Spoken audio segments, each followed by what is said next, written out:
Okay. So നമ്മൾ ഇന്ന് ചർച്ച ചെയ്യാനായിട്ട് പോകുന്നത് സ്റ്റോക്ക് എക്സ്ചേഞ്ചുകളുടെ കുറിച്ച് തന്നെയാണ്. സ്റ്റോക്ക് എക്സ്ചേഞ്ചിന്റെ ഒരു ഇൻട്രോഡക്ടറി പാർട്ട് നമുക്കറിയാം. ഏതൊരു പെർട്ടിക്കുലർ എക്കണോമിക് കണ്ടീഷൻ അല്ലെങ്കിൽ എക്കണോമിക് സിറ്റുവേഷൻസിലേക്ക് പോയാലും അവിടെ നമുക്ക് ഏറ്റവും ഇമ്പോർട്ടന്റ് ആയിട്ടുള്ളതാണ് ട്രേഡിംഗ് പ്രാക്ടീസസ് എന്ന് പറയുന്നത് അല്ലെ. ആ ട്രേഡിംഗ് പ്രാക്ടീസുകൾക്ക് നമ്മളെ സഹായിക്കുന്നതാണ് സ്റ്റോക്ക് എക്സ്ചേഞ്ചുകൾ. സ്റ്റോക്ക് എക്സ്ചേഞ്ചസിനെ നമുക്ക് ജനറലി നമ്മുടെ വളരെ ഫേമസ് ആയിട്ടുള്ള രണ്ട് സ്റ്റോക്ക് എക്സ്ചേഞ്ചുകളാണുള്ളത്. ഒന്ന് നാഷണൽ സ്റ്റോക്ക് എക്സ്ചേഞ്ചും രണ്ടാമത്തത് ബോംബെ സ്റ്റോക്ക് എക്സ്ചേഞ്ച്. ഇത് രണ്ടുമാണ് വളരെ പോപ്പുലർ ആയിട്ടുള്ള സ്റ്റോക്ക് എക്സ്ചേഞ്ചുകൾ എന്ന് പറയുന്നത്. സോ നാഷണൽ സ്റ്റോക്ക് എക്സ്ചേഞ്ച് എന്ന് പറയുന്നതാണ് ഏറ്റവും ലാർജസ്റ്റ് ആയിട്ടുള്ള stock exchange. Largest stock exchange എന്ന് പറയുന്നത് നാഷണൽ സ്റ്റോക്ക് എക്സ്ചേഞ്ച് ആണ്. 1992 ഇത് പോസ്റ്റുലേറ്റ് ചെയ്തിട്ടുള്ളത്.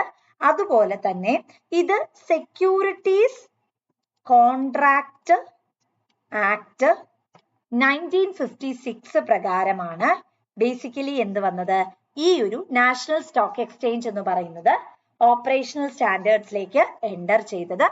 1992 വന്ന ഇത് പ്രവർത്തനം ആരംഭിച്ചത് 1994 ശരിക്കും പറഞ്ഞാൽ നാഷണൽ സ്റ്റോക്ക് എക്സ്ചേഞ്ച് എന്ന് പറയുന്നത് നമ്മുടെ രാജ്യത്തെ തന്നെ നമ്മൾ എടുത്തു നോക്കുന്ന സമയത്ത് നമുക്ക് ഈ ഷെയർസ് അതുപോലെ തന്നെ സ്റ്റോക്ക് മാർക്കറ്റ് ഡീലിംഗ്സിൽ ഏറ്റവും ഇമ്പോർട്ടന്റ് ആയിട്ടുള്ള റോള് പെർഫോം ചെയ്ത ഒന്ന് തന്നെയായിരുന്നു.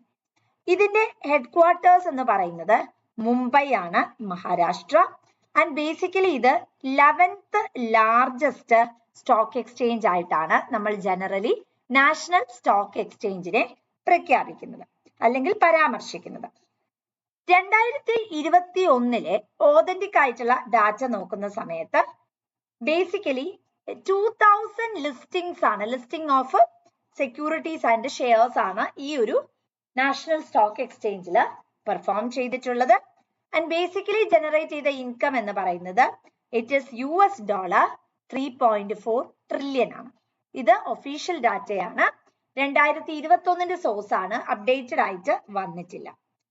നമുക്ക് പലതരത്തിലുള്ള സ്റ്റോക്ക് എക്സ്ചേഞ്ചുകൾ, അതായത് ഇപ്പൊ നമ്മൾ പറയുകയാണെങ്കിൽ BSE ഒക്കെ ഉണ്ടെങ്കിലും നാഷണൽ സ്റ്റോക്ക് എക്സ്ചേഞ്ചിന്റെ ഒരു ക്യാപിറ്റലൈസേഷൻ മെത്തേഡിലേക്ക് നമ്മൾ പോവുകയാണെങ്കിൽ വളരെ പോസിറ്റീവ് ആയിട്ടുള്ള, വളരെയധികം ഒറിജിനേറ്റഡ് ആയിട്ടുള്ള ഒരു ട്രെൻഡ് തന്നെയാണ് നാഷണൽ സ്റ്റോക്ക് എക്സ്ചേഞ്ചിന് ഉള്ളത്.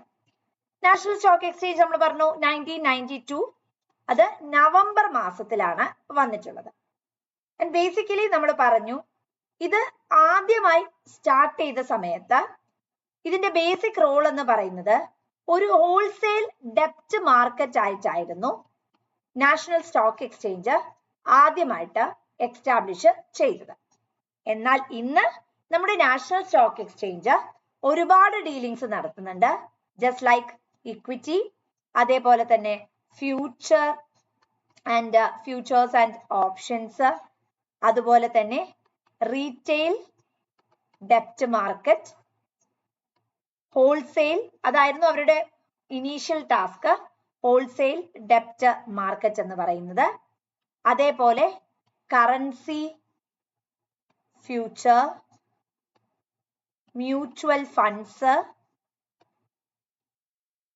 അതേപോലെ സ്റ്റോക്സ്, ലെൻഡിങ് ആൻഡ് ബോറോയിങ്. ഇത്രയും ഫങ്ഷൻസ് ആണ് ഇപ്പോൾ ഇവർ പോസ്റ്റുലേറ്റ് ചെയ്യുന്നത്. സോ ഇവിടെ നാഷണൽ സ്റ്റോക്ക് എക്സ്ചേഞ്ചിന്റെ റോൾ എന്ന് പറയുന്നത് മെയിൻറ്റെയിൻ ചെയ്യുന്നതും റെഗുലേറ്റ് ചെയ്യുന്നതും എല്ലാം തന്നെ ആര് തന്നെയാണ്?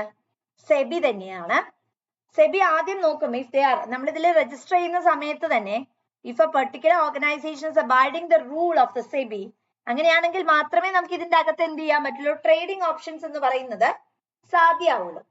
അങ്ങനെ അല്ലെങ്കിൽ ബേസിക്കലി എന്ത് സംഭവിക്കും, റിജിഡിറ്റീസ്, ഫ്ലക്ച്വേഷൻസ്, പ്രോബ്ലമാറ്റിക് സ്കെനാരിയോസിലേക്കൊക്കെ പോകാനായിട്ടുള്ള സാധ്യത എവിടെ ഉണ്ട്. ഫുള്ളി ഇലക്ട്രോണിക് ആയിട്ടുള്ള, അത് എപ്പോഴും ചോദിക്കുന്ന ഒരു ക്വസ്റ്റ്യൻ ആണ്, ഫുള്ളി ഇലക്ട്രോണിക് ആയിട്ടുള്ള ഒരു സ്റ്റോക്ക് എക്സ്ചേഞ്ച് എന്ന് പറയുന്നത് നാഷണൽ സ്റ്റോക്ക് എക്സ്ചേഞ്ച് തന്നെയാണ്. ടെക്നോളജി ബേസ്ഡ് ആയിട്ട് ഫുള്ളി ഒറിജിനേറ്റഡ് ആയിട്ടുള്ള അല്ലെങ്കിൽ ഫുള്ളി മീഡിയേറ്റഡ് ആയിട്ടുള്ള ടെക്നോളജി ബേസ്ഡ് ആയിട്ടുള്ള ഒന്നായി തന്നെ നമുക്ക് എന്തിനെ പറയാം, നാഷണൽ സ്റ്റോക്ക് എക്സ്ചേഞ്ചിനെ നമുക്ക് പറയാനായിട്ട് സാധിക്കും. അതേപോലെ തന്നെ ഇവിടെ പേപ്പർലെസ് ട്രാൻസാക്ഷൻസിനാണ് നമ്മൾ ഇമ്പോർട്ടൻസ് കൊടുക്കുന്നത്. പേപ്പർലെസ് ട്രാൻസാക്ഷൻസിനാണ് നമ്മൾ ഇമ്പോർട്ടൻസ് കൊടുക്കുന്നത്.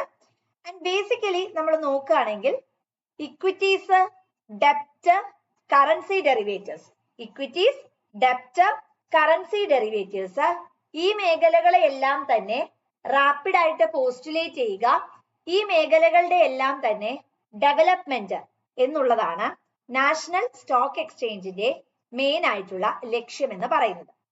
1992 നവംബറിൽ ഓതറൈസേഷൻ കിട്ടിയ നാഷണൽ സ്റ്റോക്ക് എക്സ്ചേഞ്ച് ശരിക്കും ഒരു ഡെസിഗ്നേറ്റഡ് ആയിട്ടുള്ള സ്റ്റോക്ക് എക്സ്ചേഞ്ച് മെക്കാനിസമായി മാറുന്നത് 1993-ലാണ്. നാഷണൽ സ്റ്റോക്ക് എക്സ്ചേഞ്ചിന്റെ ഇൻഡെക്സ് എന്ന് പറയും, ഇൻഡെക്സ് ആണ് നിഫ്റ്റി എന്ന് പറയുന്നത്.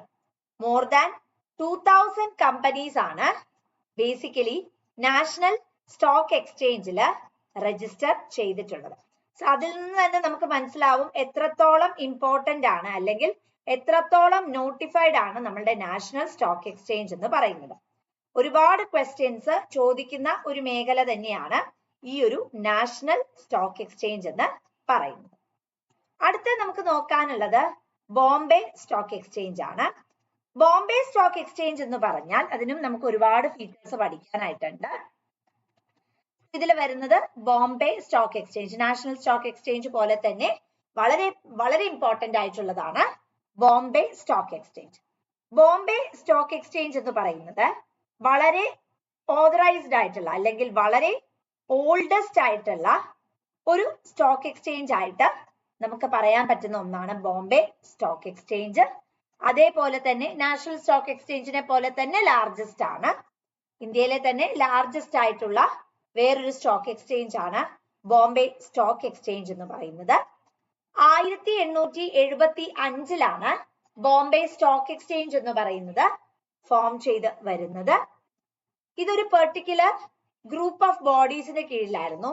And that was called as the native share and stock brokers association. ഇതിന്റെ നേതൃത്വത്തിന്റെ കീഴിലായിരുന്നു ബേസിക്കലി നമ്മൾ ബോംബെ സ്റ്റോക്ക് എക്സ്ചേഞ്ച് എന്ന് പറയുന്നത് പോസ്റ്റുലേറ്റ് ചെയ്ത് കൊണ്ടുവന്നത്. 1875-ലാണ് ഓൾഡസ്റ്റ് ആൻഡ് ലാർജസ്റ്റ് ആണ് ബേസിക്കലി വന്നത്. 1957-ലാണ് പക്ഷേ ബോംബെ സ്റ്റോക്ക് എക്സ്ചേഞ്ചസിന് സെക്യൂരിറ്റി ട്രാൻസാക്ഷൻസിന്റെ മുകളിൽ ഇന്ത്യൻ ഗവൺമെന്റ് റൈറ്റ് കൊടുത്തത്. നിങ്ങൾക്ക് സെക്യൂരിറ്റി ട്രാൻസാക്ഷൻസ് നമുക്കറിയാം, ഇക്വിറ്റി, സെക്യൂരിറ്റീസ്, ഇതെല്ലാ ട്രാൻസാക്ഷൻസും ബേസിക്കലി ഒരു സ്റ്റോക്ക് എക്സ്ചേഞ്ച് മാർക്കറ്റിൽ നമ്മൾ ഡീറ്റെയിൽ ഔട്ട് ചെയ്ത് വരാറുണ്ട്. അതിന്റെ അകത്ത് നമ്മൾ ബേസിക്കലി ഡീറ്റെയിൽ ഔട്ട് ചെയ്യുന്നത് 1957 മുതലാണ് സെക്യൂരിറ്റീസുമായി റിലേറ്റ് ചെയ്യുന്ന ട്രേഡിംഗ് ആക്ടിവിറ്റീസ് നമ്മൾ ഓതറൈസ് ചെയ്തത്. ഇവിടെ 2000-ൽ പരം കമ്പനീസ് ആണ് നാഷണൽ സ്റ്റോക്ക് എക്സ്ചേഞ്ചിൽ രജിസ്റ്റർ ചെയ്തത് എന്ന് നമ്മൾ പറഞ്ഞു. ഇവിടെ ഏകദേശം 6000 കമ്പനീസ് ആണ് ബോംബെ സ്റ്റോക്ക് എക്സ്ചേഞ്ചിന്റെ കീഴിൽ രജിസ്റ്റർ ചെയ്തിട്ടുള്ളത്. ഇത് ദലാൽ സ്ട്രീറ്റ് മുംബൈയിലാണ് ലൊക്കേറ്റ് ചെയ്തിട്ടുള്ളത്. മറ്റേത് മുംബൈ തന്നെയാണ്, ഇത് ദലാൽ സ്ട്രീറ്റ് മുംബൈയിലാണ് ലൊക്കേറ്റ് ചെയ്തിട്ടുള്ളത്. ഇവർ ബേസിക് ആയിട്ട് വരുന്ന അല്ലെങ്കിൽ ഡീൽ ചെയ്യുന്ന സിറ്റുവേഷൻസ് എന്ന് പറയുന്നത് ഇക്വിറ്റി മാർക്കറ്റ്, അതേപോലെ തന്നെ ഡെപ്റ്റ് ഇൻസ്ട്രുമെന്റ്സ്, അതേപോലെ തന്നെ ഡെറിവേറ്റീവ്സ്, മ്യൂച്വൽ ഫണ്ട്സ്. ഇത്രയും മേഖലകളിലാണ് നോർമൽ ആയിട്ട് ഇവരുടെ ട്രാൻസാക്ഷൻസ് എന്ന് പറയുന്നത് അല്ലെങ്കിൽ ഡീലിങ്സ് എന്ന് പറയുന്നത് നമുക്ക് കാണാനായിട്ട് സാധിക്കുന്നത്. പറഞ്ഞ പോലെ തന്നെ വളരെ വലിയ ഒരു സ്റ്റോക്ക് എക്സ്ചേഞ്ച് മാർക്കറ്റ് ആയി തന്നെയാണ് നമ്മൾ ബോംബെ സ്റ്റോക്ക് എക്സ്ചേഞ്ചിനെ ബേസിക്കലി പറയുന്നത്. ബോംബെ സ്റ്റോക്ക് എക്സ്ചേഞ്ചിൽ ഏറ്റവും വലിയ സവിശേഷത എന്ന് പറയുന്നത് വളരെ അഡ്വാൻസ്ഡ് ആയിട്ടുള്ള ഇലക്ട്രോണിക് മെക്കാനിസംസ് ആണ് നമ്മൾ അവിടെ എംപ്ലോയ് ചെയ്യുന്നത്. കാരണം ഇവിടെ പേപ്പർലെസ് ട്രാൻസാക്ഷൻസ് ആണ്. ഓൺലൈൻ ട്രേഡിംഗ് മെക്കാനിസംസ് ഡെവലപ്പ് ചെയ്യുക, പ്രൊട്ടക്ട് ചെയ്യുക എന്നുള്ളത് തന്നെയാണ്. കാരണം നമുക്കറിയാം, എന്തെങ്കിലും ഒരു പ്രോബ്ലമാറ്റിക് സ്കെനാരിയോ വന്നിട്ടുണ്ടെങ്കിൽ നമുക്ക് ട്രേഡിംഗ് മേഖലയാണ്, ട്രേഡിംഗ് റിജിഡിറ്റീസ് എന്ന് പറയുന്നത് ഒക്കർ ചെയ്യാനുള്ള സാധ്യതകൾ അവിടെ ധാരാളമായി വരാറുണ്ട്. അപ്പൊ അത് ഇല്ലാതാക്കി ട്രേഡിംഗ് മേഖലയെ ഒന്ന് സ്മൂത്തൻ ചെയ്യുക, മുന്നോട്ടേക്ക് പ്രൊസീഡ് ചെയ്യുക എന്ന് പറയുന്നത് വളരെ വളരെ ഇമ്പോർട്ടന്റ് ആയിട്ടുള്ള കാര്യമാണ്. അതേപോലെ തന്നെ നമുക്ക് ഒരു investor friendly investor friendly atmosphere investor friendly atmosphere provide ചെയ്യാനായി ബോംബെ സ്റ്റോക്ക് എക്സ്ചേഞ്ച് എപ്പോഴും ലക്ഷ്യമിട്ടിരുന്നു. കാരണം നമുക്കറിയാം ട്രേഡേഴ്സിന് എപ്പോഴും ഒരു ഭയമാണ്. കാരണം റിസ്ക് അവേർട്ടേഴ്സ് ഉണ്ട്, റിസ്ക് ലവേഴ്സ് ഉണ്ട്, റിസ്ക് പ്ലഞ്ചേഴ്സ് ഉണ്ട്. പലതരത്തിലുള്ള ഇൻഡിവിജ്വൽസിനെയും നമുക്ക് നമ്മുടെ ഫിനാൻഷ്യൽ മാർക്കറ്റിൽ കാണാനായി സാധിക്കും. സോ എപ്പോഴും ഇൻഡിവിജ്വൽസിന് എന്താണ്, ഭയമാണ് ട്രേഡിംഗ് ആക്ടിവിറ്റീസിലേക്ക് മൊബിലൈസ് ചെയ്യാനായിട്ട്. അപ്പൊ അവർക്ക് അത്തരത്തിലുള്ള ഒരു ഭയം ഇല്ലാതാക്കുക, അവരെ ഫോർമേറ്റ് ചെയ്യുക, അവരെ മുന്നോട്ടേക്ക് കൊണ്ടുവരിക എന്ന് പറയുന്നത് വളരെ വളരെ ഇമ്പോർട്ടന്റ് ആയിട്ടുള്ള കൺസേൺ ആണ്. അത് ഏറ്റവും കൂടുതൽ നാഷണൽ സ്റ്റോക്ക് എക്സ്ചേഞ്ചുമായിട്ട് ഒക്കെ നമ്മൾ കമ്പയർ ചെയ്ത് നോക്കുമ്പോൾ ഏറ്റവും കൂടുതൽ പോസിബിൾ ആയിട്ടുള്ളത് ബോംബെ സ്റ്റോക്ക് എക്സ്ചേഞ്ചിന് തന്നെയാണ്. ബോംബെ സ്റ്റോക്ക് എക്സ്ചേഞ്ച് എന്ന് പറയുന്നത് വളരെ സേഫ് ആയിട്ടുള്ള ട്രേഡിംഗ് എക്സ്പീരിയൻസസ് ആണ് നമുക്ക് പ്രൊവൈഡ് ചെയ്യുന്നത്. ഇൻവെസ്റ്റേഴ്സിന് റിസ്ക് ഫ്രീ ആണ് എന്ന് തന്നെ പറയാം. അതായത് നമ്മൾ ഒരു ഇൻവെസ്റ്റ്മെന്റ് നടത്തി കഴിഞ്ഞാൽ നമുക്ക് എപ്പോഴും ബേസിക്കലി ഉണ്ടാവുന്ന ഒരു ടെൻഷൻ ഉണ്ടാവും. അതായത് നമുക്ക് റിട്ടേൺസ് സ്യൂട്ടബിൾ ആയിട്ട് കിട്ടുമോ, അതോ എന്തെങ്കിലും റിജിഡിറ്റീസ് വരാനുള്ള സാധ്യതയുണ്ടോ എന്നൊരു ടെൻഷൻ നമ്മളുടെ മൈൻഡിൽ ഉണ്ടാവും, ഈവൻ ദോ സെബി ഉണ്ടെങ്കിലും. അപ്പൊ security exchange board of India നമുക്കുണ്ട്, അല്ലെങ്കിൽ റെഗുലേറ്റ് ചെയ്യാൻ നമ്മളെ സഹായിക്കുന്നുണ്ടെങ്കിലും അതിന്റെ ഒരു റോള് അല്ലെങ്കിൽ അതിന്റെ ഒരു പോസ്റ്റുലേഷൻ എന്ന് പറയുന്നതില് there are certain levels of regulations.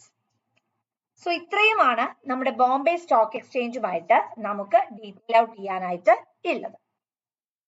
Bombay stock exchange ആണെങ്കിലും നാഷണൽ സ്റ്റോക്ക് എക്സ്ചേഞ്ച് ആണെങ്കിലും അവിടെയെല്ലാം റെഗുലേറ്റ് ചെയ്യുന്ന ഏറ്റവും ഇമ്പോർട്ടന്റ് ആയി വരുന്ന ബോഡിയാണ് സെബി എന്ന് പറയുന്നത്. സെബിയുടെ full form securities exchange securities and exchange board of India ആണ്. ഇന്ത്യൻ സെക്യൂരിറ്റി മാർക്കറ്റിന്റെ കീ ഫാക്ടർ എന്ന് പറയുന്നത് അല്ലെങ്കിൽ ലീഡർ എന്നൊക്കെ പറയുന്നത് സെബി ആണ്. നമ്മുടെ സെക്യൂരിറ്റി മാർക്കറ്റ് എങ്ങനെയാണ് ഫങ്ഷൻ ചെയ്യുന്നത്, നല്ല രീതിയിലാണോ അവർ പോസ്റ്റുലേറ്റ് ചെയ്യുന്നത്, മുതലായ കാര്യങ്ങളെല്ലാം തന്നെ ഗവേൺ ചെയ്യുന്നത് സെബി ആണ്. ഇൻവെസ്റ്റേഴ്സിന്റെ ഇൻട്രസ്റ്റിനെ പ്രൊട്ടക്ട് ചെയ്യുക, അതേപോലെ തന്നെ മാർക്കറ്റ് ഗ്രോത്ത് എന്ന് പറയുന്നത് മൊബിലൈസ് ചെയ്യുക, ഫെയർനെസ് ആൻഡ് ട്രാൻസ്പെറൻസി എന്ന് പറയുന്നത് പ്രൊവൈഡ് ചെയ്യുക. വളരെ ഓതന്റിക് ആയിട്ട് ഞാൻ മുമ്പേ പറഞ്ഞു, നമുക്കൊരു ടെൻഷൻ ഇൻവെസ്റ്റ്മെന്റ് ആക്ടിവിറ്റിയിലേക്ക് പോകുമ്പോൾ we feel a big tense. അപ്പൊ ഇനി നമ്മൾ ടെൻഷൻ അടിക്കേണ്ട ആവശ്യമില്ല. വളരെ ക്രിസ്റ്റൽ ക്ലിയർ ആയിട്ട് നമുക്ക് എങ്ങനെയാണ്, ഏത് മാർക്കറ്റിലാണ് നമ്മൾ ഇൻവെസ്റ്റ്മെന്റ് ഓപ്ഷൻസ് അണ്ടർടേക്ക് ചെയ്യേണ്ടത്, ഏത് മാർക്കറ്റിൽ നമ്മൾ ഇൻവെസ്റ്റ്മെന്റ് ഓപ്ഷൻസ് കൊണ്ടുവന്നിട്ടുണ്ടെങ്കിൽ നമുക്ക് ഡെവലപ്പ് ചെയ്യാൻ സാധിക്കും, മുതലായ കാര്യങ്ങളെ കുറിച്ചെല്ലാം തന്നെ വളരെ ക്രിസ്റ്റൽ ക്ലിയർ ആയിട്ടുള്ള ഒരു ഇൻഫർമേഷൻ അല്ലെങ്കിൽ ഒരു മെക്കാനിസം തന്നെയാണ് നമുക്ക് എവിടെ നിന്നും ലഭിക്കുന്നത്, ഈ ഒരു സെബിയിൽ നിന്നും ഓതറൈസ് ചെയ്ത് വരുന്നത്. സെബി എന്ന് പറയുന്നത് എപ്പോഴും ചോദിക്കുന്ന ഒരു ചോദ്യമാണ്, എന്നാണ് ഒറിജിനേറ്റ് ചെയ്ത് വന്നത്. 1988 സെബി പോസ്റ്റുലേറ്റ് ചെയ്ത് വരുന്നത്. എന്നാൽ ഇത് ഒരു സ്റ്റാറ്റ്യൂട്ടറി, അതായത് നിയമാനുസൃതമായിട്ടുള്ള ഒരു ബോഡിയായി മാറുന്നത്, അല്ലെങ്കിൽ പവർ നമ്മൾ ഡിസ്ട്രിബ്യൂട്ട് ചെയ്ത് കൊടുക്കുന്നത്, ഒരു സ്റ്റാറ്റ്യൂട്ടറി പവർ അല്ലെങ്കിൽ ഒരു സ്റ്റാറ്റ്യൂട്ടറി മെക്കാനിസം എന്ന് പറയുന്നത് ഒറിജിനേറ്റ് ചെയ്തത് 1992 സെബി ആക്ട് പ്രകാരമാണ് ആക്ച്വലി നമ്മൾ എന്ത് പോസ്റ്റുലേറ്റ് ചെയ്തത്, സെബിക്ക് ഇത്രത്തോളം റോൾ അല്ലെങ്കിൽ ഇത്രത്തോളം ഒരു റെസ്പോൺസിബിലിറ്റി എന്ന് പറയുന്നത് നമ്മൾ ഒറിജിനേറ്റ് ചെയ്ത് പ്രൊവൈഡ് ചെയ്തത്. ശരിക്കും പറഞ്ഞാൽ നമ്മുടെ സെക്യൂരിറ്റി മാർക്കറ്റ് അല്ലെങ്കിൽ സെക്യൂരിറ്റി ട്രാൻസാക്ഷൻസിനെ ഒറിജിനേറ്റ് ചെയ്യുക, ഫങ്ഷൻസ് എല്ലാം കൃത്യമായിട്ടാണ് പോസ്റ്റുലേറ്റ് ചെയ്യുന്നത്. മാർക്കറ്റ് ഡീലിംഗ്സിൽ യാതൊരു തരത്തിലുമുള്ള പ്രോബ്ലമാറ്റിക് സ്കെനാരിയോ ടേക്ക് പ്ലേസ് ചെയ്യുന്നില്ല, മുതലായ കാര്യങ്ങളെല്ലാം തന്നെ ഗവേൺ ചെയ്യുന്നതാണ് ആരുടെ റോള്, സെബിയുടെ റോൾ എന്ന് പറയുന്നത്. ആൻഡ് ബേസിക്കലി സെബിയുടെ ഹിസ്റ്റോറിക്കൽ ബാക്ക്ഗ്രൗണ്ട്സിലേക്ക് നമ്മളൊന്ന് പോവുകയാണെങ്കിൽ നമുക്ക് സെബി ഉണ്ടാവുന്നതിന് മുമ്പ്, ഇത് ഒരു പ്രാവശ്യം ചോദിച്ചൊരു ചോദ്യമാണ്, സെബിയുടെ പ്രിഡസർ ആരായിരുന്നു എന്നാണ് ചോദ്യം. സെബിയുടെ പ്രിഡസർ, സെബി വരുന്നതിന് മുമ്പ് ഉണ്ടായിരുന്നത് it was controller of capital issue. ഇതൊരു ബോഡി ആയിരുന്നു. അവരാണ് ബേസിക്കലി, അതായത് ക്യാപിറ്റൽ ഇഷ്യൂ ആക്ട് 1947 കീഴില് രജിസ്റ്റർ ചെയ്തിട്ടുള്ള ഒരു ബോഡി ആയിരുന്നു. അവരാണ് ബേസിക് ആയിട്ട് എന്ത് റെഗുലേഷൻസ് ചെയ്തുകൊണ്ടിരുന്നത്, അതായത് ഈ ഒരു ക്യാപിറ്റൽ മാർക്കറ്റിനെ അല്ലെങ്കിൽ സെക്യൂരിറ്റി മാർക്കറ്റിനെ കൂടുതലായിട്ടും ഫോർമുലേറ്റ് ചെയ്തതും അവരുടെ ആക്ടിവിറ്റീസിനെ ക്രോഡീകരിക്കുകയും ചെയ്തത്. 1900 ഇത് ബേസിക്കലി വന്നത് 1947 1980 വരെയും ഇന്ത്യൻ സെക്യൂരിറ്റി മാർക്കറ്റ്സ് എന്ന് പറയുന്നത് ബേസിക്കലി CCIയുടെ അതായത് കൺട്രോളർ ഓഫ് ക്യാപിറ്റൽ ഇഷ്യൂയുടെ റെഗുലേഷന് കീഴിലായിരുന്നു ഉണ്ടായിരുന്നത്. എന്നാൽ 1988 മുതലാണ് ശരിക്കും നമുക്ക് സെബി എന്ന് പറയുന്ന ഒരു ബോഡി തന്നെ വേണം എങ്കിൽ മാത്രമേ നമുക്ക് നമ്മളുടെ സെക്യൂരിറ്റി മാർക്കറ്റ്സ് ആണെങ്കിലും സെക്യൂരിറ്റി ഡീലിംഗ്സിന്റെ ഏരിയയിലാണെങ്കിലും വളരെ പ്രോംപ്റ്റ് ആയി വളരെ സിസ്റ്റമാറ്റിക് ആയിട്ട് മുന്നോട്ടേക്ക് പ്രൊസീഡ് ചെയ്യാനായി സാധ്യമാകൂ എന്നുള്ളൊരു കൺസിഡറേഷൻസിലേക്ക് നമ്മൾ പ്രൊസീഡ് ചെയ്ത്. ഇല്ലെങ്കിൽ നമുക്ക് എന്താ വെച്ചിട്ടുണ്ടെങ്കിൽ യാതൊരു രീതിയിലും എന്ത് ചെയ്യാൻ പറ്റില്ല, നമ്മുടെ സെക്യൂരിറ്റി മാർക്കറ്റ്സിനെ ഒന്ന് കൺട്രോൾ ചെയ്യാനോ അല്ലെങ്കിൽ റെഗുലേറ്റ് ചെയ്യാനായിട്ടോ സാധിക്കില്ല. സെക്യൂരിറ്റി എക്സ്ചേഞ്ച് ബോർഡ് ഓഫ് ഇന്ത്യയുടെ ഇമ്പോർട്ടൻസ് വർദ്ധിച്ചു വന്നത് ഹർഷത് മെഹ്ത സ്കാം കേസോട് കൂടിയാണ്. ഹർഷത് മെഹ്ത സ്കാം കേസോട് കൂടി 1992 വന്നിരിക്കുന്ന, അതായത് സ്റ്റോക്ക് മാർക്കറ്റ്സിലെ ലൂപ്പ് ഹോളുകളൊക്കെ ഉപയോഗിച്ച് ഒരുപാട് തരത്തിൽ മാനിപ്പുലേഷൻസ് ഒക്കെ ചെയ്ത് ട്രാൻസാക്ഷൻ ഡീലിംഗ്സ് പോസ്റ്റുലേറ്റ് ചെയ്തതോട് കൂടിയാണ് ശരിക്കും നമുക്ക് എന്ത് മനസ്സിലാക്കിയത്, ഈ ഒരു മേഖലയിൽ റാപ്പിഡ് ആയിട്ടുള്ള പ്രോബ്ലംസ് ടേക്ക് പ്ലേസ് ചെയ്യാനുള്ള സാധ്യതയുണ്ട്. സോ നമുക്ക് അതിനെ ഇല്ലാണ്ടാക്കണം, മുന്നോട്ടേക്ക് പ്രൊസീഡ് ചെയ്യണം മുതലായ കാര്യങ്ങൾ മനസ്സിലായത്. As A result what we went is that നമുക്ക് മനസ്സിലായിട്ട് ആ ഒരു റിസൾട്ടിന്റെ ബേസിസിൽ സെബി എന്ന് പറയുന്ന ബോഡിക്ക് കൂടുതലായിട്ട് ഇൻകറൻസ് കൊടുത്തു. അതേപോലെ തന്നെ സെബി എന്ന് പറയുന്ന ബോഡിക്ക് കൂടുതലായിട്ട് പ്രോമിനൻസും നമ്മൾ അവിടെ ഒറിജിനേറ്റ് ചെയ്ത് കൊടുത്തു. ഇൻവെസ്റ്റർ പ്രൊട്ടക്ഷനും അതേപോലെ തന്നെ നമ്മൾ മാർക്കറ്റ് ഗ്രോത്തിനും വേണ്ടിയാണ് ഇവിടെ ലക്ഷ്യമിട്ടത്. സെബി എന്ന് പറയുന്നത് it is being governed by a board of directors, ഒരു group of board of directors ആണ് ബേസിക്കലി സെബിയെ എന്ത് ചെയ്യുന്നത്, സെബിയെ ഫോർമാറ്റ് ചെയ്യുന്നതും ഗൈഡ് ചെയ്യുന്നതും അല്ലെങ്കിൽ ഗവേൺ ചെയ്യുന്നതും. It is nothing but board of directors ആണ്. ആൻഡ് ബോർഡ് എന്ന് പറഞ്ഞിട്ടുണ്ടെങ്കിൽ പല ഗവൺമെന്റ് ബോഡീസിൽ നിന്നും ഉള്ള റെപ്രസെന്റേറ്റീവ്സും അതേപോലെ എക്സ്പേർട്ടുകളുമാണ് എന്ത് ചെയ്യുന്നത്, സെബിയെ കൂടുതലായിട്ടും ഫോർമുലേറ്റ് ചെയ്യുന്നത്. Union government of India postulate ചെയ്യുന്ന, യൂണിയൻ ഗവൺമെന്റ് പോസ്റ്റുലേറ്റ് ചെയ്യുന്ന ഒരു അല്ലെങ്കിൽ നോമിനേറ്റ് ചെയ്യുന്ന ഒരു ചെയർമാൻ ഉണ്ടായിരിക്കും സെബിയില്.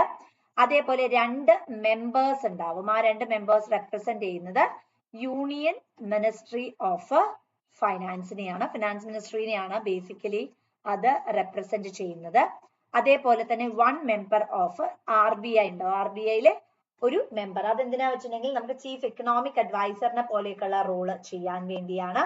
അതേപോലെ 5 മെമ്പേഴ്സ് ഉണ്ടാവും. They are being nominated by the Union Government of India. Union Government of India nominate ചെയ്യുന്ന 5 മെമ്പേഴ്സും ബേസിക്കലി ഇവിടെ ഉണ്ടാവും. അപ്പൊ യൂണിയൻ ഗവൺമെന്റ് ചെയർമാൻ ആണ്, 2 members union ministry of finance, 1 member reserve bank of India and 5 members അത് basically union, അതായത് government, union ഗവൺമെന്റിന്റെ മേഖലയിലാണ് basically ഇവിടെ വരുന്നത്.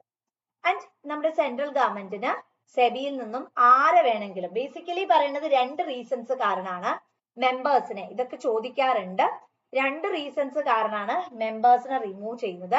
ഒന്ന് അവര് ഇൻസോൾവെന്റ് ആവുക, 2 അൺസൗണ്ട് മൈൻഡ് ആവുക. 1 ഇൻസോൾവെന്റ് ആവുക, 2 അൺസൗണ്ട് മൈൻഡ് ആവുക. ആ റീസൺ വെച്ചിട്ട് മാത്രമാണ് നമുക്ക് എന്ത് ചെയ്യാൻ പറ്റുന്നത്, മെമ്പേഴ്സിനെ റിമൂവ് ചെയ്യാനായിട്ട് സാധ്യമാകുന്നത്. സെബിയുടെ പവറിന്റെ മേഖലയിലേക്ക് നമ്മൾ പോവുകയാണെങ്കിൽ ശരിക്കും പറഞ്ഞാൽ ഒരു സിവിൽ കോർട്ടില്, അതായത് ഒരു സിവിൽ പ്രൊസീജിയറിന്റെ കീഴിലുള്ള സിവിൽ കോർട്ടിൽ ബാധകമായിട്ടുള്ള എല്ലാ പവേഴ്സും ബേസിക്കലി നമ്മൾ ആർക്കും കൊടുക്കാറുണ്ട്, ഈ ഒരു സെബിക്കും കൊടുക്കാറുണ്ട്. ബേസിക്കലി 3 പവേഴ്സ് ആണ് സെബിക്കുള്ളത്. The very first one is discovery and production. Discovery and production എന്ന് പറഞ്ഞിട്ടുണ്ടെങ്കിൽ maintenance of book of accounts ആണ്. അതായത് നമുക്കറിയാം പലതരത്തിലുള്ള ട്രാൻസാക്ഷൻസ് ഡീറ്റെയിൽസ് ഒക്കെ തന്നെ നമുക്ക് ട്രേഡിംഗ് പ്ലാറ്റ്ഫോംസിൽ എൻ്റർ ചെയ്യണം. അപ്പൊ അത്തരത്തിലുള്ള ട്രേഡിംഗ് ഡീലിംഗ്സ് എല്ലാം തന്നെ എൻ്റർ ചെയ്യുന്നത് ആരാണ്, സെബി ആണ്. Next one is summoning and enforcing. അതായത് നമ്മൾ ബേസിക്കലി ആരൊക്കെയാണ് ട്രേഡിംഗ് വരുന്നത്, അതേപോലെ ഇൻഡിവിജ്വൽസിന്റെ ആക്ടിവിറ്റീസ് അല്ലെങ്കിൽ ഇൻഡിവിജ്വൽസിന്റെ അറ്റൻഡൻസ് മെയിൻറ്റെയിൻ ചെയ്യുക, ഓത്ത് പറഞ്ഞു കൊടുക്കുക. നമ്മളെ ഈ പുതിയതായിട്ട് സെബിയിലൊക്കെ ജോയിൻ ചെയ്യുന്ന വ്യക്തികൾക്ക് ഓത്ത് പറഞ്ഞു കൊടുക്കുക മുതലായ കാര്യങ്ങളും അവരുടെ ഏരിയയിൽ വരുന്നതാണ്. Next is inspection. ഇൻസ്പെക്ഷൻ എന്ന് പറഞ്ഞിട്ടുണ്ടെങ്കിൽ ബുക്സ്, രജിസ്റ്റർ, ഡോക്യുമെന്റ്സ്, ഒരു പെർട്ടിക്കുലർ പേഴ്സണുമായി റിലേറ്റ് ചെയ്യുന്ന, ഒരു പെർട്ടിക്കുലർ ഇൻഡസ്ട്രിയുമായി റിലേറ്റ് ചെയ്യുന്നതായിക്കൊള്ളട്ടെ, അല്ലെങ്കിൽ ഒരു ഗ്രൂപ്പ് ഓഫ് ഇൻഡസ്ട്രീസ്, അല്ലെങ്കിൽ ബേസിക്കലി കമ്പനീസുമായിട്ട് റിലേറ്റ് ചെയ്യുന്ന ഡീറ്റെയിൽസ് ആയിക്കൊള്ളട്ടെ, അതൊക്കെ സെബി ആണ് നോക്കുക. സെബി നോക്കിയിട്ട് അവരുടെ ഡീലിങ്സ് എല്ലാം ഓക്കെ ആണ്, പക്കയാണ് എന്ന് കണ്ടാൽ മാത്രമേ നമ്മൾ എന്തിലേക്ക് പോവുള്ളൂ, ഈ ഒരു ഡീലിങ്സിലേക്ക്, അല്ലെങ്കിൽ നമ്മൾ എൻറോൾ ചെയ്യാൻ, അല്ലെങ്കിൽ ഇത്തരത്തിലുള്ള ഷെയർസ് ആയാലും സെക്യൂരിറ്റീസ് ആയാലും നമ്മൾ പോസ്റ്റ് ചെയ്യാനായിട്ട്, അല്ലെങ്കിൽ നമുക്ക് ട്രേഡ് ചെയ്യാനായിട്ടുള്ള ഒരു റൈറ്റ് സെബി തരുള്ളൂ. അല്ലാതെ നമുക്ക് എല്ലാവർക്കും പോയിട്ട് സെബിയിൽ ഡീലിങ്സ് നടത്താനോ ട്രാൻസാക്ഷൻസ് പോസ്റ്റുലേറ്റ് ചെയ്യാനോ ഒന്നും സാധിക്കുന്നതല്ല. സെബിയിൽ എന്തുണ്ട്, വളരെയധികം സിസ്റ്റമാറ്റിക് ആയിട്ടുള്ള കൺട്രോൾഡ് മെക്കാനിസം എന്ന് പറയുന്നത് അവർക്കുണ്ട്. ബേസിക് ആയിട്ട് 3 പവേഴ്സ് ആണ് ഉള്ളത്: discovery and production, summoning and enforcing, and fourth one and third one is inspection. ഇത് കൂടാതെ അഡീഷണൽ ആയിട്ടുള്ള കുറച്ച് ഫങ്ഷൻസും കൂടി സെബിക്കുണ്ട്. ഒന്നാമത്തത് സസ്പെൻഡിങ് ട്രേഡിംഗ്. അത് ഇമ്പോർട്ടന്റ് ആയിട്ടുള്ള ഒരു ഫംഗ്ഷൻ ആണ്. That is suspending trading activity. അതായത് നമ്മൾ കാണുകയാണ് ഏതെങ്കിലും ഒരു പെർട്ടിക്കുലർ കമ്പനി ഇല്ലീഗൽ ആയിട്ടുള്ള എന്തെങ്കിലും ഒരു ആക്ടിവിറ്റി പോസ്റ്റുലേറ്റ് ചെയ്തിട്ടുണ്ട്, അല്ലെങ്കിൽ ചെയ്തു എന്ന് നമുക്ക് തോന്നുകയാണെങ്കിൽ എപ്പോ വേണമെങ്കിൽ നമുക്ക് എന്ത് ചെയ്യാന്ന് വെച്ചിട്ടുണ്ടെങ്കിൽ അവരെ ടെർമിനേറ്റ് ചെയ്യാനും, അതേപോലെ തന്നെ പിന്നീട് അവരവിടെ നിൽക്കില്ല. കാരണം എന്താ വെച്ചാൽ അത് ഒരുപാട് തരത്തിലുള്ള പ്രോബ്ലംസിലേക്ക് നയിക്കാൻ സാധ്യത ഉള്ളതുകൊണ്ട് ഏതെങ്കിലും ഒരു പെർട്ടിക്കുലർ കമ്പനി എന്തെങ്കിലും ഇല്ലീഗലായി ചെയ്തു എന്ന് നമുക്ക് തോന്നുകയാണെങ്കിൽ നമുക്ക് എന്ത് ചെയ്യാനുള്ള സാധ്യതയുണ്ട്, അല്ലെങ്കിൽ അവസരമുണ്ട്, സസ്പെൻഡ് ചെയ്യാനായിട്ടുള്ള അവസരം നമുക്ക് അവിടെ അവൈലബിൾ ആണ്, ആൻഡ് സെബിക്ക് അവൈലബിൾ ആണ്. അതേപോലെ തന്നെ റീസ്ട്രെയിൻ ചെയ്യുക. ഒരു പെർട്ടിക്കുലർ ഇൻഡിവിജ്വൽ അല്ലെങ്കിൽ ഒരു പെർട്ടിക്കുലർ കമ്പനി ഇല്ലീഗൽ ആയിട്ടുള്ള, അല്ലെങ്കിൽ എന്തെങ്കിലും പ്രോബ്ലമാറ്റിക് ആയിട്ടുള്ള ഡീലിങ്സ് ഇൻ സെക്യൂരിറ്റീസ് ചെയ്യുന്നു, ബൈയിങ് സെല്ലിംഗ് ഓഫ് സെക്യൂരിറ്റീസ് ചെയ്യുകയാണെങ്കിൽ അവരെ നമുക്ക് എന്ത് ചെയ്യാനുള്ള സാധ്യതയുണ്ട്, അവരെ റീസ്ട്രെയിൻ ചെയ്യാം. അതേപോലെ സസ്പെൻഡ് ചെയ്യാം. അതായത് പെർട്ടിക്കുലർലി എന്തെങ്കിലും ഒരു പ്രോബ്ലമാറ്റിക് സ്കെനാറിയോ അവിടെ ഒറിജിനേറ്റ് ചെയ്യുന്നുണ്ടെങ്കിൽ, നമുക്ക് എന്തെങ്കിലും ഒരു ട്രാൻസാക്ഷൻ ഇല്ലീഗലായി തോന്നുന്നുണ്ടെങ്കിൽ അത് നമുക്ക് സസ്പെൻഡ് ചെയ്യാനായിട്ടുള്ള ഒരു റൂൾ അല്ലെങ്കിൽ മെക്കാനിസംസ് എന്ന് പറയുന്നതും നമുക്ക് അവിടെ അവൈലബിൾ ആണ്. സെബിയുടെ ബേസിക് ആയിട്ടുള്ള അഡീഷണൽ പവേഴ്സ് അല്ലെങ്കിൽ അഡീഷണൽ ഫങ്ഷൻസ് ആണ് നമ്മൾ പറഞ്ഞത്: discovery and production, summoning and enforcing, inspection. Additional ആയിട്ട് വരുന്നത് സസ്പെൻഡിങ് ആൻഡ് ട്രേഡിംഗ്, അതേപോലെ റീസ്ട്രെയിന്, സസ്പെൻഡ് ചെയ്യാനായിട്ടുള്ള ഓതറൈസേഷൻ എന്ന് പറയുന്നതും ആർക്കുണ്ട്, ബേസിക് ആയിട്ട് സെബിക്ക് ഉണ്ട്. ഇനി ഇത് കൂടാതെ നമ്മൾ ബേസിക് ആയിട്ട് ഇവരുടെ ഫങ്ഷൻസിലേക്ക്, സെബിയുടെ ഫങ്ഷൻസിലേക്ക് നമ്മൾ എൻ്റർ ചെയ്യുകയാണെങ്കിൽ നമുക്ക് അവിടെ കാണാനായി പറ്റുന്നത് ഒന്ന് റെഗുലേഷൻ ആണ്. വളരെ കൃത്യമായി നമ്മുടെ സ്റ്റോക്ക് എക്സ്ചേഞ്ചുകളെ നമുക്ക് മെയിൻറ്റെയിൻ ചെയ്യാനും റെഗുലേറ്റ് ചെയ്യാനും സെബി സഹായിക്കുന്നുണ്ട്. അതേപോലെ ഇന്റർമീഡിയേറ്ററീസിനെ നമുക്ക് എംപ്ലോയ് ചെയ്യാനായിട്ട്, അതായത് നമുക്ക് സ്റ്റോക്ക് ബ്രോക്കേഴ്സ് ഉണ്ട്, സബ് ബ്രോക്കേഴ്സ് ഉണ്ട്, മെർച്ചന്റ് ബാങ്കേഴ്സ് ഉണ്ട്, അങ്ങനെ ഒരുപാട് തരത്തിലുള്ള ബോഡീസ് ഉണ്ട്. അപ്പൊ അവരുടെ ട്രാൻസാക്ഷൻസ് എല്ലാം തന്നെ നമ്മൾ സ്റ്റോക്ക് എക്സ്ചേഞ്ച് മാർക്കറ്റിൽ എങ്ങനെയാണ് ടേക്ക് പ്ലേസ് ചെയ്യുന്നത്, നല്ല പ്ലാറ്റ്ഫോമിലാണോ ടേക്ക് പ്ലേസ് ചെയ്യുന്നത്, റിജിഡിറ്റീസ് ഉണ്ടോ നമുക്ക് അറിയേണ്ട ആവശ്യമുണ്ട്. സോ അത് നമുക്ക് ഒറിജിനേറ്റ് ചെയ്യാൻ ഇവ സഹായിക്കുന്നുണ്ട്. അതുപോലെ തന്നെ ഫോറിൻ ഇൻസ്റ്റിറ്റ്യൂഷണൽ ഇൻവെസ്റ്റ്മെന്റ് പ്രൊമോട്ട് ചെയ്യാനായി, കാരണം നമുക്ക് നല്ല രീതിയിലുള്ള ഇൻവെസ്റ്റ്മെന്റ് പൊട്ടൻഷ്യാലിറ്റി അല്ലെങ്കിൽ ഗ്രോത്ത് വന്നാൽ മാത്രമേ നമ്മുടെ എക്കണോമിയിൽ എന്ത് സംഭവിക്കുള്ളൂ, പ്രൊഡക്ടിവിറ്റി കൺസേൺസ് അല്ലെങ്കിൽ ഡെവലപ്മെന്റ് വരുള്ളൂ. നമുക്കൊരു circular flow of fund mechanism ആവശ്യമാണ്. വെറുതെ ഒരു പെർട്ടിക്കുലർ ഏരിയയിൽ മാത്രം ഫണ്ട് മൊബിലൈസ് ചെയ്തിട്ട് that won't result in anything. നമുക്ക് പ്രോപ്പർ ആയിട്ട് ഫണ്ട് ജനറേറ്റ് ചെയ്യണം, അതിന് നമ്മളിത് സഹായിക്കുന്നു. അതേപോലെ ഫ്രോഡുലന്റ് ആക്ടിവിറ്റീസ് എന്ന് പറയുന്നത് ഇല്ലാതാക്കുക. നമുക്ക് പലതരത്തിലും ഒരു സെക്യൂരിറ്റി മാർക്കറ്റ് ആകുമ്പോൾ ഫ്രോഡ് ആക്ടിവിറ്റീസ് വരാനുള്ള സാധ്യതകളുണ്ട്, അത് ഇല്ലാണ്ടാക്കുക. ഇൻവെസ്റ്റർ എഡ്യൂക്കേഷൻ വളരെ ഇമ്പോർട്ടന്റ് ആയിട്ടുള്ള കാര്യമാണ്. നമുക്ക് സെക്യൂരിറ്റീസ് ആണെങ്കിലും അതുപോലെ ട്രേഡിംഗ് ആക്ടിവിറ്റി മേഖലകളാണെങ്കിലും ഇൻവെസ്റ്റേഴ്സിന് നമ്മൾ പ്രോംപ്റ്റ് ആയിട്ട് എഡ്യൂക്കേഷൻ കൊടുക്കണം, അവരെ നമ്മൾ ട്രെയിൻ ചെയ്യണം. ഇല്ലെങ്കിൽ ഇൻവെസ്റ്റേഴ്സിന് എന്തിനുള്ള താല്പര്യം ഉണ്ടാവില്ല, ആംപിൾ ആയിട്ട് ഇൻവെസ്റ്റ്മെന്റ് ഓപ്പർച്യൂണിറ്റീസ് അണ്ടർടേക്ക് ചെയ്യാനുള്ള സാധ്യത ഉണ്ടാവില്ല. അതേപോലെ തന്നെ നമ്മൾ എന്ത് ചെയ്യുക, ഇൻസൈഡർ ട്രേഡിംഗ് എന്ന് പറയുന്നത് നമ്മൾ ബേസിക്കലി എന്ത് ചെയ്യണം, റെഗുലേറ്റ് ചെയ്യണം. നമുക്ക് ട്രാൻസ്പെറന്റ് ആയിരിക്കണം. ഏത് തരത്തിലുള്ള ഡീലിങ്സ് വന്നാലും ട്രാൻസ്പെറൻസി മെക്കാനിസം എന്ന് പറയുന്നത് അവിടെ വളരെ കൃത്യമായിട്ട് ഉണ്ടായിരിക്കണം. ഫീസ് നമുക്ക് ചാർജ് ചെയ്യാം. പക്ഷെ ഫീസ് ആൻഡ് ഫൈൻസ് ഒക്കെ നമ്മൾ ചാർജ് ചെയ്യുന്ന സമയത്ത് അല്ലെങ്കിൽ ഫീസ് ആൻഡ് ചാർജസ് നമ്മൾ ഇൻകർ ചെയ്യുന്ന സമയത്ത് ഒരുപാട് ഹയർ ആയിട്ടൊന്നും നമുക്ക് ചെയ്യാനായിട്ട് സാധിക്കില്ല. വളരെ സിസ്റ്റമാറ്റിക് ആയിട്ട് കൃത്യമായിട്ട് നമ്മൾ നോക്കിയിട്ട് വേണം എന്ത് ചെയ്യാനായിട്ട്, ഇത് ഫോർമുലേറ്റ് ചെയ്യാനായിട്ട്.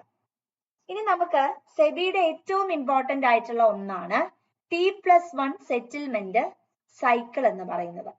T+1 സെറ്റിൽമെന്റ് സൈക്കിൾ എന്ന് പറയുന്നത് ബേസിക്കലി 2023 ആരംഭ ഘട്ടങ്ങളിലാണ് നമുക്ക് T+1 സെറ്റിൽമെന്റ് സൈക്കിൾ കാണാനായി സാധിക്കുന്നത്.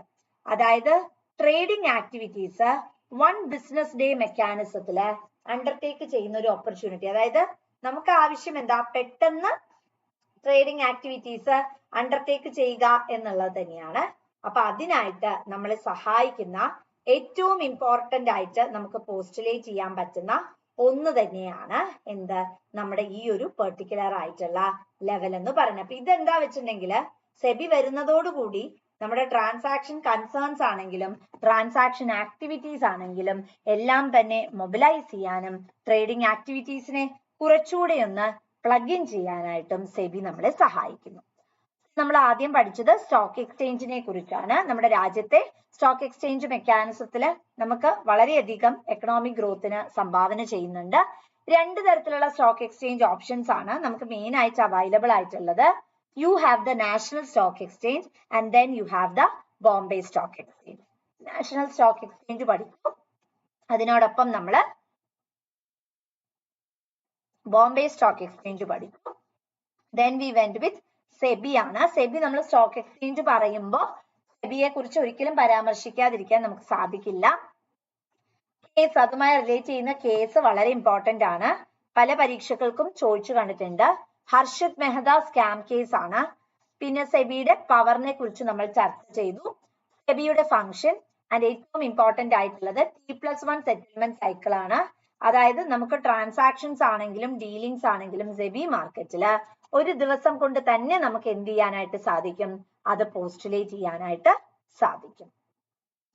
ഇനി നമ്മൾ പഠിക്കാൻ പോകുന്നത് തിയറി ഓഫ് ഇൻകം ഡിറ്റർമിനേഷനെ കുറിച്ചാണ്.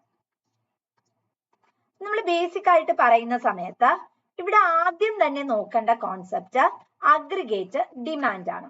അഗ്രിഗേറ്റ് ഡിമാൻഡ്, അഗ്രിഗേറ്റ് സപ്ലൈ എന്ന് പറയുന്ന നൊട്ടേഷൻ കൊണ്ടുവന്നിരിക്കുന്നത് കെയ്ൻസ് ആണ്.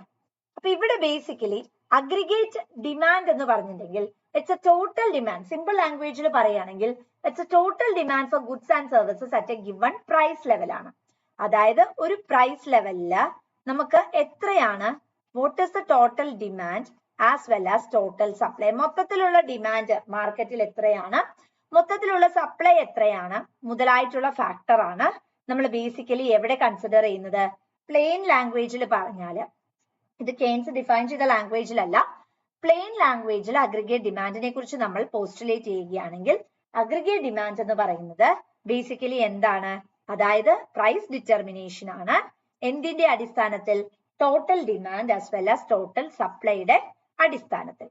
ബേസിക്കലി ഇവിടെ ഒരുപാട് സെക്ടേഴ്സ് വരുന്നുണ്ട്. 1 household, 2 firm, 3 government and rest of the world. ഇങ്ങനെ 4 സെക്ഷൻസ് ആണ് ബേസിക്കലി അഗ്രിഗേറ്റ് ഡിമാൻഡിന്റെ കീഴിൽ വരുന്നത്.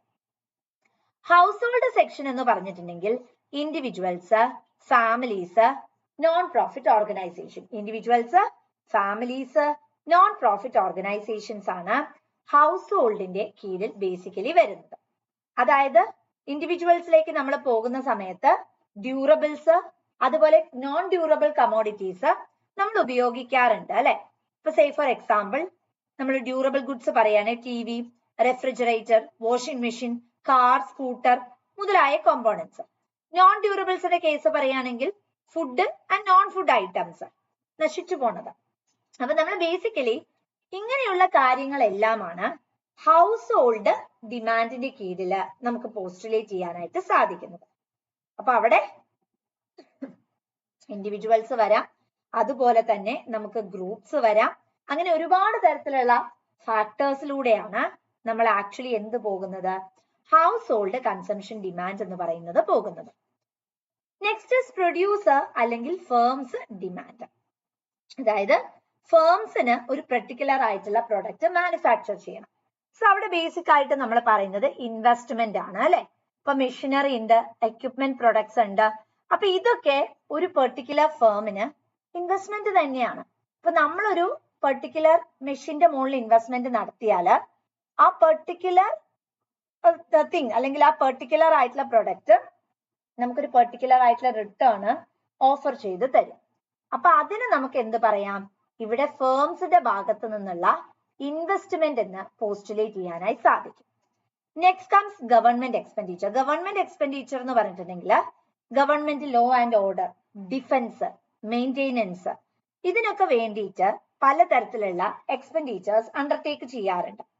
അപ്പൊ അങ്ങനെ പലതരത്തിലുള്ള എക്സ്പെൻഡിച്ചേഴ്സിനെയാണ് ഗവൺമെന്റ് എക്സ്പെൻഡിച്ചറിന്റെ മേഖലയിൽ വരുന്നത്.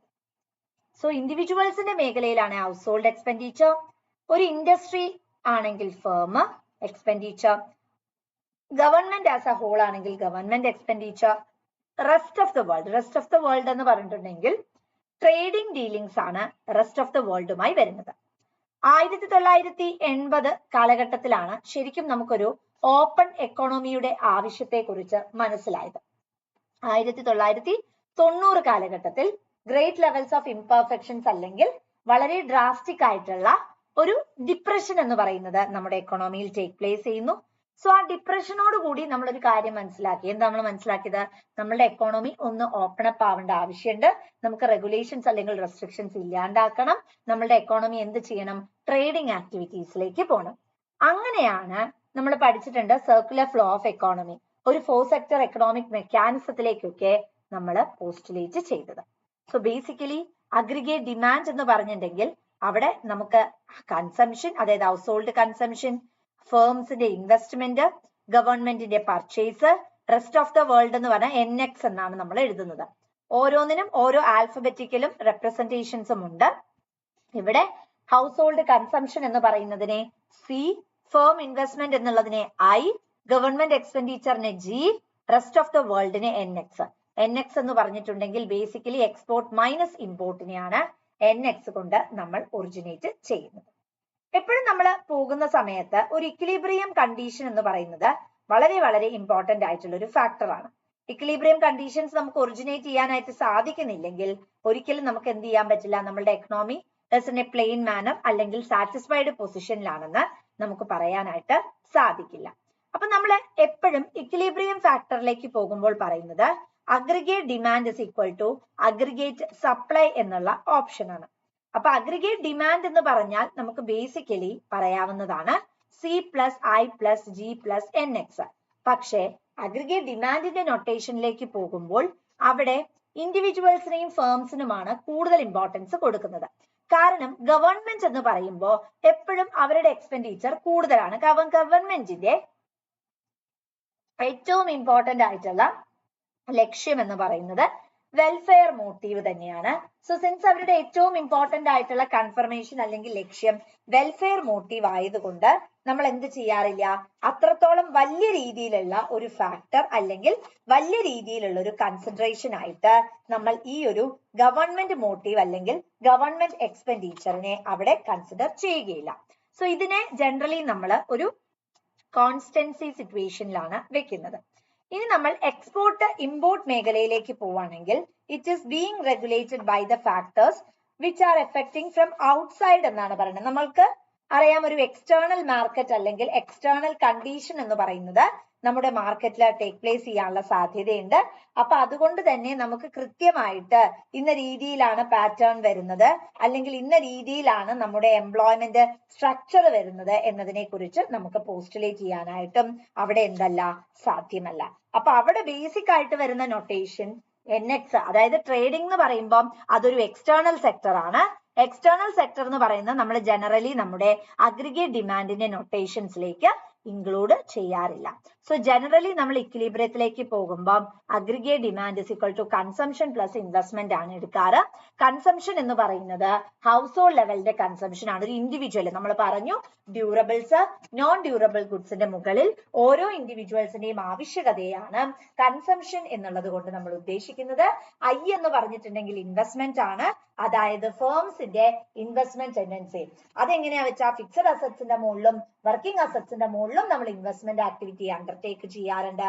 സോ അഗ്രിഗേറ്റ് ഡിമാൻഡ് എന്ന് പറഞ്ഞിട്ടുണ്ടെങ്കിൽ it is nothing but C+I ആണ് വരുന്നത്. ഇനി നമ്മൾ നോക്കുന്നത് ബേസിക് ആയിട്ട് അഗ്രിഗേറ്റ് സപ്ലൈനെ കുറിച്ചാണ്. അഗ്രിഗേറ്റ് സപ്ലൈ നൊട്ടേഷനിലേക്ക് നമ്മൾ പോകുന്ന സമയത്ത് നമുക്ക് അവിടെ പലതരത്തിലുള്ള ഡെഫിനീഷൻസും ആക്ച്വലി ഈ ഒരു അഗ്രിഗേറ്റ് സപ്ലൈയുമായിട്ട് റിലേറ്റ് ചെയ്യാനായിട്ട് സാധിക്കും. പക്ഷെ നമ്മൾ ജനറലി ഈ ഒരു കെയ്ൻസിന്റെ പെർസ്പെക്റ്റീവിലൊക്കെ ചിന്തിക്കുകയാണെങ്കിൽ അഗ്രിഗേറ്റ് സപ്ലൈ എന്ന് പറഞ്ഞിട്ടുണ്ടെങ്കിൽ it refers to the cost of product and services at a particular level of employment. അതായത് നമുക്ക് ഒരു പെർട്ടിക്കുലർ ആയിട്ടുള്ള പ്രൊഡക്റ്റ് ഉണ്ടാക്കണം, ഉൽപ്പാദിപ്പിക്കണമെങ്കിൽ അതിന് നമുക്ക് കുറച്ച് കോസ്റ്റ് ഇൻകേർഡ് ആവും അല്ലെ. ഇപ്പൊ ഒരു ചെയർ ഉൽപ്പാദിപ്പിക്കണമെങ്കിൽ അവിടെ നമുക്ക് കുറച്ച് കോസ്റ്റ് ഇൻകർ ചെയ്ത് വരുന്നുണ്ട്. സോ അങ്ങനെ നമുക്ക് ഇൻകർ ചെയ്ത് വരുന്ന കോസ്റ്റ് ഓഫ് പ്രൊഡക്ഷനെയാണ് നമ്മൾ ബേസിക്കലി എന്തുകൊണ്ട് ഉദ്ദേശിക്കുന്നത്, അഗ്രിഗേറ്റ് സപ്ലൈ എന്നുള്ളത് കൊണ്ട് നമ്മൾ ബേസിക്കലി ഉദ്ദേശിക്കുന്നത്. അഗ്രിഗേറ്റ് സപ്ലൈന് നമുക്ക് പറയാൻ പറ്റുന്നത് C+S എന്നാണ്, consumption plus saving. Aggregate supply is equal to consumption plus saving ആണ്. ഇക്വിലിബ്രിയം ഫാക്ടറിലേക്ക് നമ്മൾ പോകുന്ന സമയത്ത് aggregate demand is equal to aggregate supply ആണ്. അഗ്രിഗേറ്റ് ഡിമാൻഡ് എന്ന് പറഞ്ഞാൽ C+I is equal to C+S ആണ് വരുന്നത്. സോ നമ്മൾ ഇവിടെ പോകുമ്പോൾ സിയും നമുക്ക് വെട്ടിക്കളയാം. സോ എപ്പോഴും നമ്മുടെ എക്കോണമി ഇക്വിലിബ്രിയത്തിലാവുന്നത് എപ്പോഴാണ്, ഒരു രാജ്യത്ത് സേവിങ്ങും ഇൻവെസ്റ്റ്മെന്റും ടാബുലേറ്റഡ് ആകുമ്പോൾ. അല്ലെങ്കിൽ നമ്മുടെ രാജ്യത്ത് എത്രത്തോളം സേവിങ്സ് നടക്കുന്നുണ്ടോ അതിന് തുല്യമായി തന്നെ ഇൻവെസ്റ്റ്മെന്റ് ആക്ടിവിറ്റീസ് മൊബിലൈസ് ചെയ്യുന്നുണ്ടെന്ന് വിചാരിക്കാം. കാരണം ഇത് വളരെ ഇമ്പോർട്ടന്റ് ആയിട്ടുള്ള കൺസേൺ ആണ്. നമുക്ക് സേവിങ് ആക്ടിവിറ്റീസിനനുസരിച്ച് നമ്മുടെ എക്കോണമിയിൽ ഇൻവെസ്റ്റ്മെന്റ് ഇല്ലെങ്കിൽ അത് പ്രോബ്ലം ആണ്. കാരണം അവിടെ എന്താ ചെയ്യുന്നത്, ആൾക്കാര് കയ്യിൽ ക്യാഷ് എടുത്ത് വെക്കുക ചെയ്യുന്നത്. അപ്പൊ അത് ക്യാഷ് കയ്യിൽ ഒരുപാട് ഹോൾഡ് ചെയ്ത് വെച്ചിട്ടുണ്ടെങ്കിൽ അത് ഒരുപാട് റാപ്പിഡ് ആയിട്ടുള്ള പ്രോബ്ലംസിലേക്ക് നയിക്കാനുള്ള സാധ്യതയുണ്ട്. അപ്പൊ നമുക്ക് ആവശ്യമായിട്ടുള്ള എന്താ വെച്ചാൽ എത്രയാണോ ഫണ്ട് മൊബിലൈസ്ഡ് ആകുന്നത്, അല്ലെങ്കിൽ എത്രയാണോ ഫണ്ട് ക്രിയേറ്റഡ് ആകുന്നത്, അല്ലെങ്കിൽ സേവ് ചെയ്ത് വെക്കുന്നത്, ആ ഫണ്ട് എല്ലാം തന്നെ കൃത്യമായിട്ട് യൂസ് ചെയ്യുക, അല്ലെങ്കിൽ കൃത്യമായിട്ട് ഫോർമുലേറ്റ് ചെയ്യുക എന്ന് പറയുന്നത് ഇമ്പോർട്ടന്റ് ആയിട്ടുള്ള കാര്യമാണ്. അത് നമ്മൾ എന്ത് ചെയ്യണം, ഇൻവെസ്റ്റ്മെന്റ് ചാനൽസിലേക്ക് കൊണ്ടുവരികയും വേണം. അല്ലെങ്കിൽ അത് ഒരുപാട് തരത്തിലുള്ള പ്രോബ്ലമാറ്റിക് സിറ്റുവേഷൻസിലേക്കും എന്ത് ചെയ്യും, നയിക്കാനായിട്ടുള്ള സാധ്യത ഉണ്ട്. നമ്മളിവിടെ പഠിച്ചത് ഇൻകം ഡിസ്ട്രിബ്യൂഷന്റെ അല്ലെങ്കിൽ ഡിറ്റർമിനേഷന്റെ പ്രിലിമിനറി സ്റ്റേജ് ആണ്. അഗ്രിഗേറ്റ് ഡിമാൻഡ് ഉണ്ട്, അഗ്രിഗേറ്റ് സപ്ലൈ ഉണ്ട്. അഗ്രിഗേറ്റ് ഡിമാൻഡ് എന്ന് പറഞ്ഞിട്ടുണ്ടെങ്കിൽ ബേസിക്കലി ഇവിടെ എന്താ, total demand as well as total supply ആണ് വരുന്നത്. അഗ്രിഗേറ്റ് സപ്ലൈയിലേക്ക് നമ്മൾ നോക്കുകയാണെങ്കിൽ നമുക്ക് പ്രൊഡക്ട്സ് അല്ലെങ്കിൽ ഗുഡ്സ് ആൻഡ് സർവീസസ് പ്രൊഡ്യൂസ് ചെയ്യാൻ വേണ്ടി വന്നിരിക്കുന്ന ടോട്ടൽ എക്സ്പെൻഡിച്ചറിനെയാണ് നമ്മൾ അഗ്രിഗേറ്റ് സപ്ലൈ കൊണ്ട് ഉദ്ദേശിക്കുന്നത്. അഗ്രിഗേറ്റ് ഡിമാൻഡ് എന്ന് പറയുമ്പോൾ house holds, firms, government, rest of the world ആണ് വരുന്നത്. അഗ്രിഗേറ്റ് ഡിമാൻഡ് എന്ന് പറയുമ്പോൾ consumption plus investment plus government expenditure plus net exports ആണ് ഇവിടെ വരുന്നത്. അഗ്രിഗേറ്റ് സപ്ലൈന്റെ നൊട്ടേഷൻസ് എപ്പോഴും നമ്മൾ ഇക്വിലിബ്രിയം ഫാക്ടറിലേക്കാണ് നോക്കുന്നത്. Aggregate demand is equal to aggregate supply മെക്കാനിസത്തിനാണ് നമ്മൾ അവിടെ എന്ത് ചെയ്യുന്നത്, കൺഫർമേഷൻ കൊടുക്കുന്നത്. സോ അഗ്രിഗേറ്റ് ഡിമാൻഡ് എന്ന് പറഞ്ഞാൽ C+I+G+NX ആണ് വരുന്നത്. നമ്മൾ നോർമലി ഗവൺമെന്റിന്റെ എക്സ്പെൻഡിച്ചേഴ്സിനെ എല്ലാം കോൺസ്റ്റന്റ് ആയിട്ടാണ് അസ്യൂം ചെയ്യുന്നത്. ട്രേഡിംഗ് സെക്ടേഴ്സിന്റെ ആക്ടിവിറ്റീസിലേക്ക് നമ്മൾ പോസ്റ്റുലേറ്റ് ചെയ്യുന്ന സമയത്ത് അവയും ബേസിക്കലി നമ്മൾ എങ്ങനെയാണ് കൺഫേം ചെയ്യുന്നത്, ഒരു ഫിക്സഡ് ആയിട്ട് അല്ലെങ്കിൽ കോൺസ്റ്റന്റ് ആയിട്ടാണ് ഗവേൺ ചെയ്യുന്നത്. ഇക്വിലിബ്രിയം ഫാക്ടറിലേക്ക് പോകുമ്പോൾ aggregate demand is equal to aggregate supply notation ആണ് വരുന്നത്. സോ അഗ്രിഗേറ്റ് ഡിമാൻഡിലേക്ക് നമ്മൾ മൂവ് ചെയ്യുന്ന സമയത്ത് നമുക്ക് കാണാൻ പറ്റുന്നത് C+I ആണ്. അഗ്രിഗേറ്റ് സപ്ലൈയിലേക്ക് നമ്മൾ എൻ്റർ ചെയ്യുമ്പോൾ C+S ആണ്. C for consumption, I for investment, S for savings. So aggregate demand equals aggregate supply, C+I equals C+S, C cancelled, S is equal to either saving is equal to investment potentiality ആണ് നമുക്ക് അവിടെ പറയാനായിട്ട് സാധിക്കുന്നത്. അടുത്തത് effective demand എന്ന് പറയുന്ന concept ആണ്. Concept of effective demand എന്ന് പറയുന്നത് മാൽത്തസ് ആണ് ആക്ച്വലി പുട്ട് ഫോർവേഡ് ചെയ്തിട്ടുള്ളത്. ഇവിടെ മാൽത്തസ് ഈ കോൺസെപ്റ്റ് കൊണ്ടുവരികയും കെയ്ൻസ് ആണ് ഈ കോൺസെപ്റ്റിനെ ആക്ച്വലി എന്ത് ചെയ്യുന്നത്, ഡെവലപ്പ് ചെയ്തത്. ഈ കോൺസെപ്റ്റ് കെയ്ൻസ് ആണ് ഡെവലപ്പ് ചെയ്തത്. ആൻഡ് ബേസിക്കലി എഫക്റ്റീവ് ഡിമാൻഡ് എന്ന് പറഞ്ഞാൽ it is the total demand for goods and services at various levels of employment. Various levels of employment, what is the total quantity of demand for goods as well as services? ഇതാണ് നമ്മൾ, അതായത് നമുക്ക് മൊത്തം ആവശ്യമുള്ള goods, അതുപോലെ തന്നെ നമ്മുടെ ഒരു രാജ്യം പ്രോസസ് ചെയ്യേണ്ട സർവീസസ്, ഇതിനെല്ലാമാണ് നമ്മൾ ബേസിക്കലി എന്തായിട്ട് നോട്ടേറ്റ് ചെയ്യുന്നത്, എഫക്റ്റീവ് ഡിമാൻഡ് എന്നുള്ളത് കൊണ്ട് നോട്ടേറ്റ് ചെയ്യുന്നത്. എഫക്റ്റീവ് ഡിമാൻഡ് പ്രകാരം എപ്പോഴും പോസ്റ്റുലേറ്റ് ചെയ്യുന്നത് നമ്മുടെ രാജ്യത്തെ അഗ്രിഗേറ്റ് ഡിമാൻഡ് നൊട്ടേഷൻ എന്ന് പറയുന്നത് അഗ്രിഗേറ്റ് സപ്ലൈക്ക് എന്തായിരിക്കണം, ഒറിജിനേറ്റ് ചെയ്യണം, ഇംപെർഫെക്ഷൻസ് വരാനായിട്ട് പാടില്ല എന്നുള്ളതാണ്. സോ നമ്മൾ ഇതിനെ ഒന്ന് പ്ലഗ് ഇൻ ചെയ്ത് അല്ലെങ്കിൽ ഇതിനെ ഒന്ന് പ്ലോട്ട് ചെയ്യുന്ന സമയത്ത് നമുക്ക് ആക്ച്വലി കിട്ടുന്നത് ഇത്തരത്തിലുള്ള ഒരു ഗ്രാഫിക്കൽ പ്രസന്റേഷൻ ആയിരിക്കും.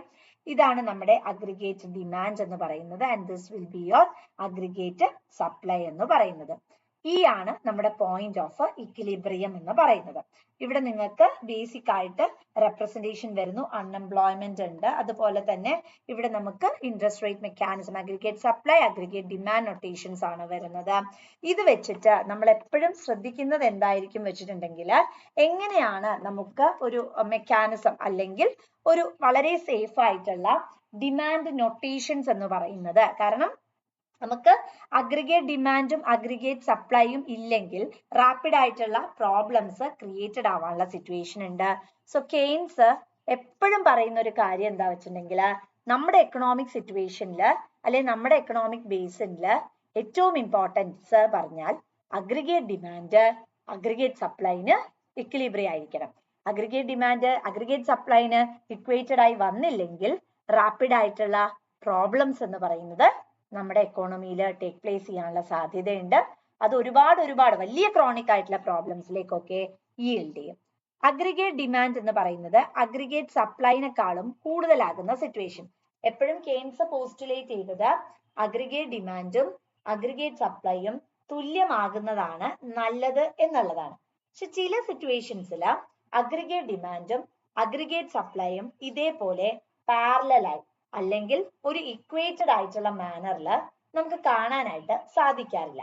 അങ്ങനെ വരുന്ന കണ്ടീഷനിൽ ജനറലി നമ്മൾ പറയുന്നത്, സപ്പോസ് അഗ്രിഗേറ്റ് ഡിമാൻഡ് എന്ന് പറയുന്നത് അഗ്രിഗേറ്റ് സപ്ലൈയെക്കാളും കൂടുതലാവുകയാണെങ്കിൽ നമുക്ക് ഇവിടെ എന്താണ്, മോർ വർക്കേഴ്സിനെ നമുക്ക് എംപ്ലോയ് ചെയ്യാനായിട്ട് സാധിക്കും.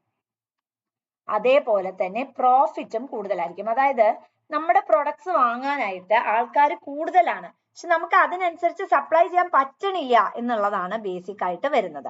സോ ഒരു പെർട്ടിക്കുലർ ലെവൽ വരെ നമുക്ക് എന്ത് പറയാം, ഇറ്റ് ഈസ് ഓക്കെ എന്ന് തന്നെ നമുക്ക് പോസ്റ്റുലേറ്റ് ചെയ്യാനായിട്ട് സാധിക്കും. പക്ഷെ അവിടെ വരുന്ന ഏറ്റവും ഇമ്പോർട്ടന്റ് ആയിട്ടുള്ള ഏറ്റവും റെസ്ട്രിക്റ്റീവ് ആയിട്ടുള്ള ഒരു പ്രോബ്ലമാറ്റിക് സ്കെനാരിയോ എന്താന്ന് വെച്ചിട്ടുണ്ടെങ്കിൽ, നമുക്ക് ഇവിടെ ഗുഡ്സിന് ആവശ്യക്കാരുണ്ട്, പക്ഷേ കോസ്റ്റ് ഓഫ് പ്രൊഡക്ഷൻ കൂടുന്നത് കൊണ്ട് നമുക്ക് അതിലേക്ക് മൊബിലൈസ് ചെയ്യാൻ പറ്റില്ല.